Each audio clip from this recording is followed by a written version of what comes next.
Nestled between two of the major Cordillera Mountains, Mount Pulag and Mount Ugo, are the lesser-known but very beautiful peaks of Bokod, Benguet. In the past year, the municipality of Bokod, with various hikers, joined together to establish a trail going through these peaks, forming what is now called the Mount Purgatory Traverse. It is the evocative power of its name, Purgatory, that arouses curiosity and ultimately draw hikers to see what this hiking trail has to offer. Mount Pac, if not the highest peak in the trail, is the one that map makers highlight, and perhaps Mount Comcompol being of the same height as Pac. However, it seems to be the locals' wish for the whole trail to be labeled the Mount Purgatory Traverse. And so we will adopt this naming with a caveat that we will wish for the whole trail to be seen as a circuit rather than a single peak traverse, similar to the version of the Kibungan circuit.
The first part of the Mount Purgatory Traverse involves an 8-kilometer hike from the Hapas jump off to the summit of Mount Pac. The trail features pine forests and mountain roads. Had they been established enough, would have enabled jeepneys to pass through. It is very much reminiscent of the early parts of the Ambangeg Trail or Mount Ugo.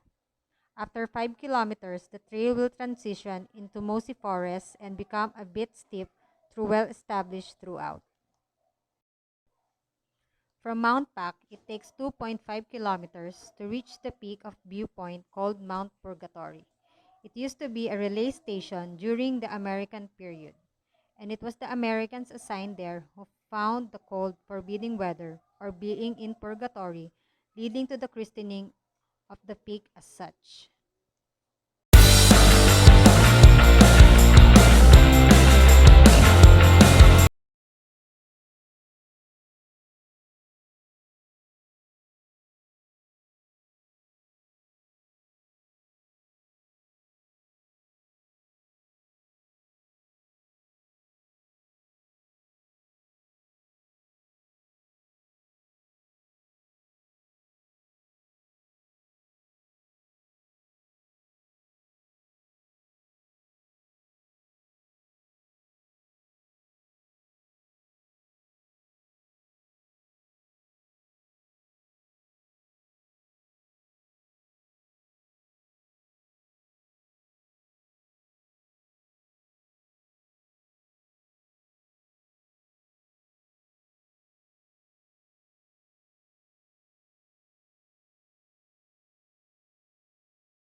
Near Mount Purgatory, the village of Mangisi has a campsite where hikers on a 3-day itinerary usually stay. From Mount Purgatory, the trail goes on through the mossy forests, which at times seem endless, but whose beauty is entrailing enough to sustain your interest and keep going. Finally, you will reach Aponan Junction, which has a waiting shed, and if you had left, the Bakian Elementary School is very near. and this for its part is the traditional campsite for a 2-day hike.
Past Bakian, the alternation of pine and mossy forests continue, and in the former clearings and viewpoints offer the opportunity to glimpse at some of Benguet's prominent peaks, Mount Santo Tomas and Mount Timbak.